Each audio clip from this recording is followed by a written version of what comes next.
सही वेद उच्चारण वहां रह गया। वेंकटेश्वर मंदिर में हैदराबाद में आप जाएं, वहां उनकी पूजा होती है। वेद मंत्र की उच्चारण मूल धुनी, सही धुनी उत्तर भारत में नहीं रहा। बनारस में तो है ही नहीं, वैसे तो बहुत अनुभव हो रहा है। इलाहाबाद में नहीं है, प्रयाग में नहीं है, इस साइड में। इसलिए नहीं मैं उत्तर भारत का उसकी आलोचना कर रहा हूं, मैं तो वास्तविकता बता रहा हूं। हमारे वेद, हमारे जिनकी रचना उत्तर भारत में हुई, सिंधु नदी के किनारे हुई, पंजाब में हुई, और उनकी मूल ध्वनि सुरक्षित है दक्षिण में इस समय। और अगर 10 साल बाद अगर आप दक्षिण जाएंगे तो शायद वो भी सुनने को शायद ही मिल जाएगी। ये पीढ़ी जो वर्तमान की पीढ़ी है, शायद इनके पास तो है, इनकी औलादों के पास वो ध्वनि नहीं है। वेद बोलना तो एक अलग बात है। वेद को मेघमय गर्जना के साथ शुद्ध ध्वनि, ठीक वही ध्वनि जिस ध्वनि के साथ हमारे पूर्वजों ने, ऋषियों ने उच्चारण किया था, वह ध्वनि सुनना भी सौभाग्य है। यदि आप कभी तिरुपति मंदिर में जाएं दक्षिण में, आप देखें, और शायद आप में से कोई तिरुपति गया भी होगा, मुझे मालूम नहीं कोई गया है, और गए हैं तो भी मैं कहता हूं कि आपने तिरुपति के दर्शन नहीं किए। आप कहेंगे बहुत अजीब बात कर रहे हैं, हम तो गए और 25 रुपए का टिकट दे करके जल्दी से बीच में घुस करके दर्शन किए, और वहां सोने का स्तंभ है, स्वर्ग स्तंभ है, जिसको भी हाथ टच किया और घूम करके सोने के लिए भी सर्टिफिकेट कंप्लीट प्राप्त किया। तो आपको मालूम होना चाहिए कि तिरुपति की मूल मूर्ति ऊपर है ही नहीं, वह तो नीचे अंडरग्राउंड में। अंडरग्राउंड का मतलब है कि कम से कम 150 फीट नीचे जो मूल मंदिर है, उस मूल मंदिर में मूल तिरुपति की मूर्ति स्थापित है, जो ठोस सोने की बनी हुई है, हीरों से जड़ी हुई, मगर ऊपर भी एक विग्रह लाके रख दिया है, और सारे लोग उसी विग्रह के दर्शन करते हैं। मगर यदि आपने पढ़ा हो अखबार में कभी, तो इंदिरा जी वहां गई तो इंदिरा जी को अंडरग्राउंड में मुख्य पुजारी ले गए और वेंकटेश्वर के, तिरुपति के मूल विग्रह के दर्शन करवाए। आपको थोड़ा सा बुद्धि सोचनी चाहिए कि फिर अंडरग्राउंड में ले जाकर मूल विग्रह शब्द क्या था, फिर थोड़ा समझिए। ऊपर तिरुपति की मंदिर की मूर्ति है, ऊपर तो केवल एक मूर्ति जरूर है, मूल विग्रह नहीं है।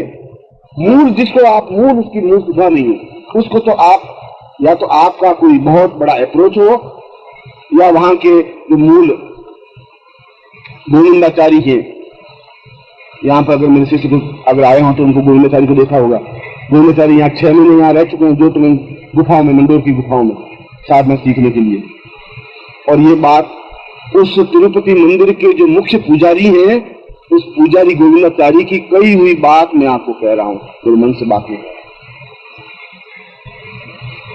और वैसा मंदिर कि जिसके उस मूर्ति, उस सामान्य विग्रह की मूर्ति के ऊपर जो मुकुट है, वो मुकुट 10 करोड़ रुपए का है, केवल मुकुट। वो भी मूल विग्रह नहीं, ऊपर के विग्रह का भी मुकुट बनाया है, शायद आपने अखबार में पढ़ा ही होगा। उस पूरी, और उनके इतने अधिक पंडे हो गए हैं कि एक पंडे को एक साल में 1 दिन पूजा करने का अवसर मिलता है, या किसी को आधा दिन पूजा करने का अवसर मिलता है। क्योंकि वो जो उनकी आज से 100 साल पहले जो मुख्य पुजारी रहा होगा, उस मुख्य पुजारी के फिर 4 औलाद हो गई, तो उनको 3-3 महीने बांट ली। 3 महीना ये लड़का पूजा करेगा और इनकम करेगा, 3 महीना ये करेगा, ऐसा हुआ होगा।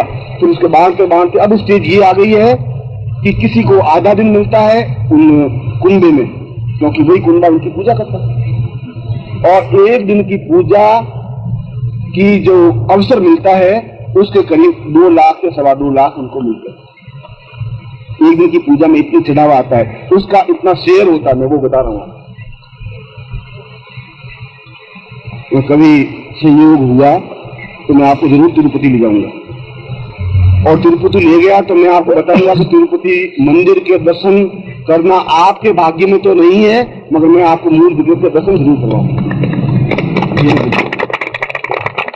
वह मूल विग्रह है जिस मंदिर के आप अंदर केवल तेल का दीपक लग रहा है, घी का दीपक लग रहा है, और उस घी के दीपक को एक और अजीब बात जो शायद आपको ज्ञात है, पर अपनी आंखों से देखी हुई बात कह रहा हूं कि ये हॉल जो आप है, ये शायद इससे 4 गुना बड़ा हॉल वो मंदिर है, वो अंदर का गर्भगृह है जहां उनका मूल विग्रह है। और 27.5 मण वजन की सोने की ठोस मूर्ति है। मैं 27.5 मण कह रहा हूं, मण का मतलब 40 शेर, 37.5 किलो का एक मण, 27.5 मण की सॉलिड मूर्ति, और उस पर कम से कम होंगे तो 80-90 करोड़ के हीरे जड़े हुए हैं, क्योंकि रोशनी करने की उस कमरे में जरूरत नहीं है, आप आराम से पुस्तक पढ़ सकते हैं।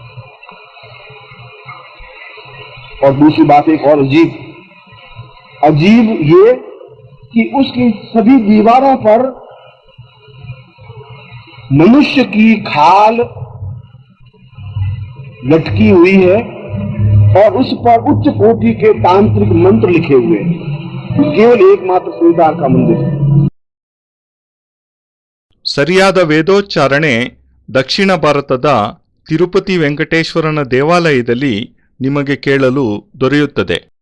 ಸ್ವಾಮಿಯ ಪೂಜಾ ಕಾಲದಲ್ಲಿ ವೇದಮಂತ್ರಗಳ ಉಚ್ಚಾರಣೆಯ ಮೂಲ ಧ್ವನಿ, ಸರಿಯಾದ ಸ್ಪಷ್ಟವಾದ ಧ್ವನಿ ನೀವಲ್ಲಿ ಕೇಳಬಹುದಾಗಿದೆ. ವೇದಗಳ ಈ ಮೂಲ ಧ್ವನಿ ಮತ್ತು ಸರಿಯಾದ ಉಚ್ಚಾರಣೆ ಉತ್ತರ ಭಾರತದಲ್ಲಂತೂ ನಿಮಗೆ ಸಿಗುವುದಿಲ್ಲ. ಬನಾರಸ್ನಲ್ಲಂತೂ ಇಲ್ಲವೇ ಇಲ್ಲ. ನನಗಿದು ಅನುಭವವೇದ್ಯವಾದ ಸಂಗತಿ.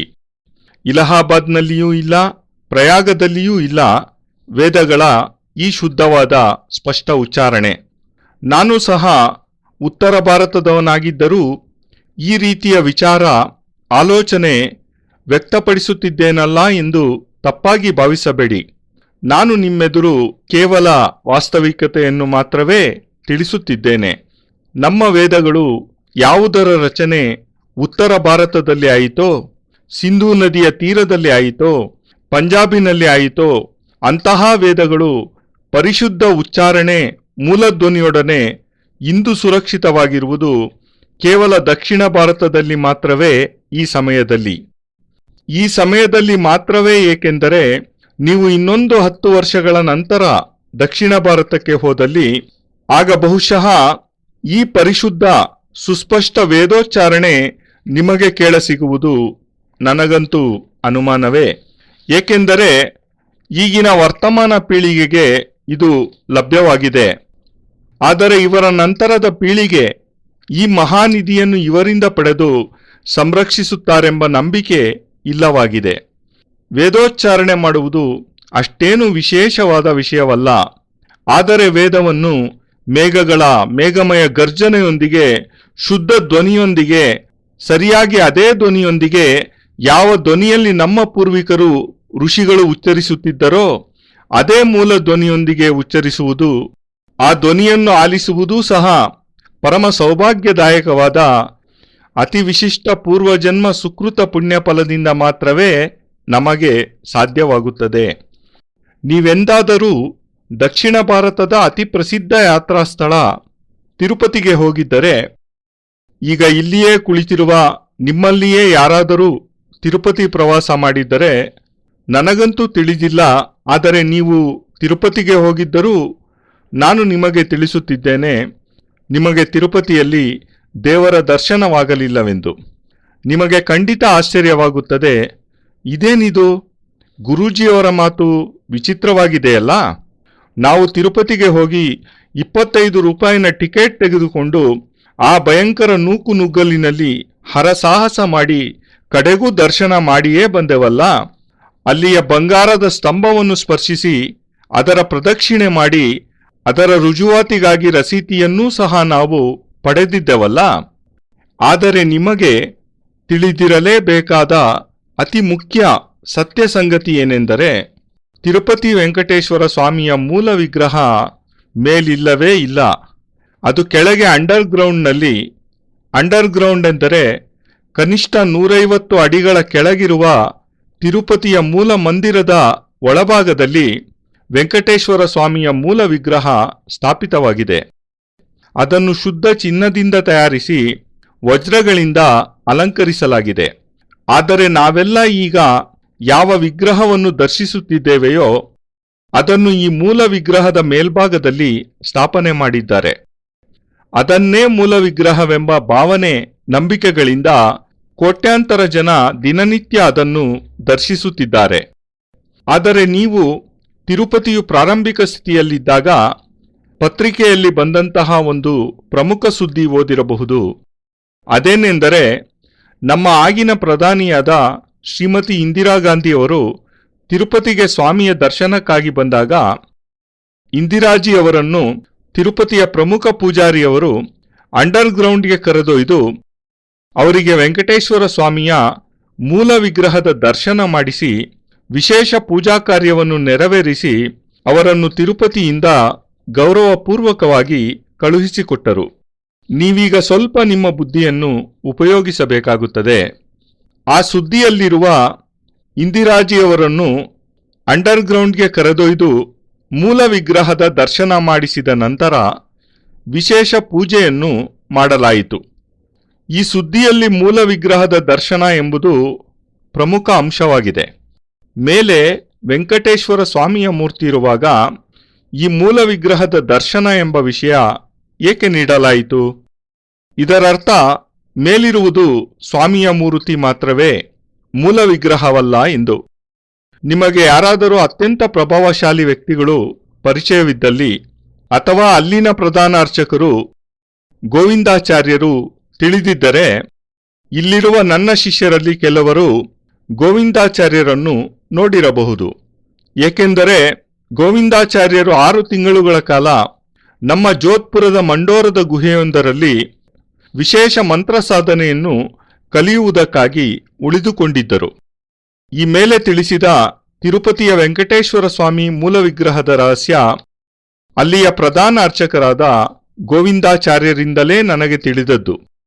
ಅವರೇ ಸ್ವತಃ ನನಗೆ ತಿಳಿಸಿದ್ದನ್ನು ನಿಮ್ಮ ಮುಂದಿರಿಸುತ್ತಿದ್ದೇನೆ. ನನ್ನ ಮನಸ್ಸಿಗೆ ತೋಚಿದ್ದನ್ನು ನಾನು ನಿಮಗೆ ತಿಳಿಸುತ್ತಿಲ್ಲ. ಮತ್ತು ತಿರುಪತಿಯಲ್ಲಿ ನೀವೆಲ್ಲ ದರ್ಶಿಸಿರುವ ಸಾಮಾನ್ಯ ವಿಗ್ರಹದ ಮೂರ್ತಿಯ ತಲೆಯ ಮೇಲಿರುವ ಮುಕುಟವೇ 10 ಕೋಟಿ ಬೆಲೆ ಬಾಳುವಂಥದ್ದು. ಕೇವಲ ಮುಕುಟ ಮಾತ್ರವೇ, ಅದೂ ಸಹ ಮೂಲ ವಿಗ್ರಹದ ಮುಕುಟವಲ್ಲ. ಸಾಮಾನ್ಯ ವಿಗ್ರಹದ ಪ್ರತಿಯೊಬ್ಬರೂ ದರ್ಶಿಸಿರುವ ವೆಂಕಟೇಶ್ವರ ಸ್ವಾಮಿಯ ಮುಕುಟದ ಬೆಲೆ 10 ಕೋಟಿ ರೂಪಾಯಿ. ಬಹುಶಃ ನಿಮ್ಮಲ್ಲಿ ಅನೇಕರು ಈ ವಿಷಯವನ್ನು ದಿನಪತ್ರಿಕೆಗಳಲ್ಲಿ ಓದಿಯೇ ಇರುತ್ತೀರಿ. ಈಗಿನ ತಿರುಪತಿ ದೇವಾಲಯದಲ್ಲಿ ಅದೆಷ್ಟು ಮಂದಿ ಅರ್ಚಕರಾಗಿದ್ದಾರೆಂದರೆ, ಇಡೀ ವರ್ಷದಲ್ಲಿ ಒಬ್ಬ ಅರ್ಚಕರಿಗೆ 1 ದಿನ ಮಾತ್ರವೇ ಪೂಜೆ ಮಾಡುವ ಅವಕಾಶ ನೀಡಲಾಗುತ್ತಿದೆ. ಇಲ್ಲವೇ ಒಬ್ಬರಿಗೆ ಅರ್ಧ ದಿನ ಮಾತ್ರವೇ ಪೂಜೆ ಮಾಡುವ ಅವಕಾಶ ಕೊಡುತ್ತಾರೆ. ಏಕೆಂದರೆ ದೇವಾಲಯದ ಪ್ರಾರಂಭಿಕ ದಿನಗಳಲ್ಲಿ ಸುಮಾರು 100 ವರ್ಷಗಳ ಹಿಂದೆ ಯಾರು ಈ ದೇವಸ್ಥಾನದ ಮುಖ್ಯ ಪೂಜಾರಿಯಾಗಿದ್ದರೋ ಅವರಿಗೆ 4 ಜನ ಮಕ್ಕಳಿದ್ದಲ್ಲಿ ಆ 4 ಮಕ್ಕಳಿಗೆ ದೇವರ ಪೂಜಾ ಕಾರ್ಯವನ್ನು 3 ದಿನಕ್ಕೊಬ್ಬರಂತೆ ವಿಂಗಡಿಸಿದಾಗ, ಹಂಚಿದಾಗ, ಇವತ್ತು ನಿನ್ನ ಸರದಿ, 3 ದಿನದ ನಂತರದ್ದು ಅವನ ಸರದಿ, ಹೀಗೆ ಪೂಜೆ ನಿಗದಿ ಮಾಡುತ್ತಾ ಬಂದು ಈ ದಿನ ಯಾವ ಹಂತ ತಲುಪಿದೆ ಎಂದರೆ, ಇಡೀ ವರ್ಷದಲ್ಲಿ ಯಾರಾದರೂ ಒಬ್ಬರಿಗೆ 1 ದಿನ ಇಲ್ಲವೇ ಅರ್ಧ ದಿನದ ಪೂಜಾ ಕಾರ್ಯ ಸಿಕ್ಕಿದರೂ ಅದು ಅವರ ಪಾಲಿನ ಪರಮ ಸೌಭಾಗ್ಯವೇ ಸರಿ. 1 ದಿನದ ಪೂಜೆಯ ಅವಕಾಶ ಸಿಕ್ಕಿದವರಿಗೆ 2 ಲಕ್ಷದಿಂದ 2.25 ಲಕ್ಷದವರೆಗೂ ಸಂಭಾವನೆ ಸಿಗುತ್ತದೆ. ಒಂದೇ ಒಂದು ದಿನದ ಪೂಜೆಗೆ ತಿರುಪತಿ ದೇವಾಲಯಕ್ಕೆ ಬರುವ ಆದಾಯ ಅದೆಷ್ಟಿರಬಹುದು? ನಂತರ ಆ ಆದಾಯ ಅದೆಷ್ಟು ಮಂದಿಗೆ ಹಂಚಿಕೆಯಾಗಬಹುದು ಎಂಬ ಕಲ್ಪನೆ ನಾನು ನಿಮಗೆ ಕೊಡುತ್ತಿದ್ದೇನೆ ಅಷ್ಟೇ. ಎಂದಾದರೂ ನೀವು ನನ್ನೊಂದಿಗೆ ಯಾತ್ರೆ ಮಾಡುವಂತಾದರೆ ಖಂಡಿತವಾಗಿಯೂ ನಾನು ನಿಮ್ಮನ್ನೆಲ್ಲ ತಿರುಪತಿಗೆ ಕರೆದೊಯ್ಯುತ್ತೇನೆ. ಅಲ್ಲಿಗೆ ಕರೆದುಕೊಂಡು ಹೋಗುವುದಷ್ಟೇ ಅಲ್ಲ, ಅಲ್ಲಿನ ವೆಂಕಟೇಶ್ವರ ಸ್ವಾಮಿಯ ಮೂಲ ವಿಗ್ರಹದ ಸಾಕ್ಷಾತ್ ದರ್ಶನ ನಿಮ್ಮ ಭಾಗ್ಯದಲ್ಲಿರದಿದ್ದರೂ ಸಹ ನನ್ನೊಡನೆ ಯಾತ್ರೆ ಮಾಡಿದ ಒಂದೇ ಒಂದು ಕಾರಣಕ್ಕಾಗಿ ನಿಮಗೆ ಆ ಅದ್ವಿತೀಯ ಅಲೌಕಿಕ ವೆಂಕಟೇಶ್ವರ ಸ್ವಾಮಿಯ ಮೂಲ ವಿಗ್ರಹದ ದರ್ಶನ ಮಾಡಿಸಿಯೇ ಬಿಡುತ್ತೇನೆ. ಎಲ್ಲಿ ಆ ದಿವ್ಯ ಮಂಗಳ ಮೂಲ ವಿಗ್ರಹವಿದೆಯೋ ಆ ಮಂದಿರದಲ್ಲಿ ಎಣ್ಣೆಯ ಮತ್ತು ತುಪ್ಪದ ದೀಪಗಳು ಮಾತ್ರವೇ ಬೆಳಗುತ್ತಿರುತ್ತವೆ. ಆ ತುಪ್ಪದ ದೀಪಕ್ಕೆ ಮತ್ತೊಂದು ವಿಚಿತ್ರವಾದ ವಿಷಯ ನಿಮಗೆ ತಿಳಿದಿರಲಿ ಎಂದು ನಾನು ಕಣ್ಣಾರೆ ಕಂಡ ವಿಷಯ, ಬಹುಶಃ ನೀವೀಗ ಕುಳಿತಿರುವ ಈ ಹಾಲಿಗಿಂತ 4 ಪಟ್ಟು ದೊಡ್ಡದಾಗಿದೆ ಆ ಮಂದಿರ, ಅದರೊಳಗಿನ ಗರ್ಭಗೃಹ. ಎಲ್ಲಿ ಆ ಮೂಲಮೂರ್ತಿ ಸ್ಥಾಪನೆಯಾಗಿದೆಯೋ ಆ ಸ್ಥಾನ, ಮತ್ತು 27.5 ಮಣ ಭಾರದ ಶುದ್ಧ ಬಂಗಾರದ ದೃಢವಾದ ವಿಗ್ರಹ ಅದು. ನಾನು 27.5 ಮಣ ಭಾರದ ವಿಗ್ರಹ ಎಂದು ಹೇಳುತ್ತಿದ್ದೇನೆ. 1 ಮಣ ಎಂದರೆ 40 ಸೇರುಗಳು, 37.5 ಕಿಲೋ 1 ಮಣಭಾರ ತೂಕವಾಗುತ್ತದೆ. ಇದರ 27.5 ಪಟ್ಟು ಹೆಚ್ಚಿನ ತೂಕ ಆ ಬಂಗಾರದ ವಿಗ್ರಹ. ಅದರ ಮೇಲೆ ಕನಿಷ್ಠ ಪಕ್ಷ 80 ರಿಂದ 90 ಕೋಟಿ ಬೆಲೆ ಬಾಳುವ ವಜ್ರಗಳನ್ನು ಅಳವಡಿಸಲಾಗಿದೆ. ಏಕೆಂದರೆ ಆ ಮೂಲ ವಿಗ್ರಹವಿರುವ ಮಂದಿರಕ್ಕೆ ಬೇರೆ ಬೆಳಕಿನ ಅವಶ್ಯಕತೆಯೇ ಇರಬಾರದೆಂದು. ಆ ವಜ್ರಗಳ ಪ್ರಕಾಶದಲ್ಲಿಯೇ ನೀವು ಆರಾಮವಾಗಿ ಪುಸ್ತಕವನ್ನು ಓದಬಹುದು. ಮತ್ತು ಎರಡನೆಯ ವಿಷಯ ಮತ್ತಷ್ಟು ವಿಚಿತ್ರವಾದದ್ದು, ಅತ್ಯಂತ ವಿಚಿತ್ರವಾದದ್ದು ಏನೆಂದರೆ ಆ ಮಂದಿರದ ಎಲ್ಲಾ ಗೋಡೆಗಳಲ್ಲೂ ಮನುಷ್ಯನ ದೇಹದ ಚರ್ಮವನ್ನು ಕಾಗದದ ಹಾಳೆಗಳಂತೆ ತೂಗಿಬಿಡಲಾಗಿದ್ದು, ಅದರ ಮೇಲೆಲ್ಲ ಉಚ್ಚಕೋಟಿಯ ತಾಂತ್ರಿಕ ಮಂತ್ರಗಳನ್ನು ಬರೆಯಲಾಗಿದೆ. ಇಡೀ ಜಗತ್ತಿನಲ್ಲೇ ವೆಂಕಟೇಶ್ವರ ಸ್ವಾಮಿಯ ಈ ಅಪ್ರತಿಮ ಮಂದಿರ ಇಂತಹ ವಿಲಕ್ಷಣಗಳಿಂದ ಕೂಡಿದ ಏಕೈಕ ಮಂದಿರವಾಗಿದೆ.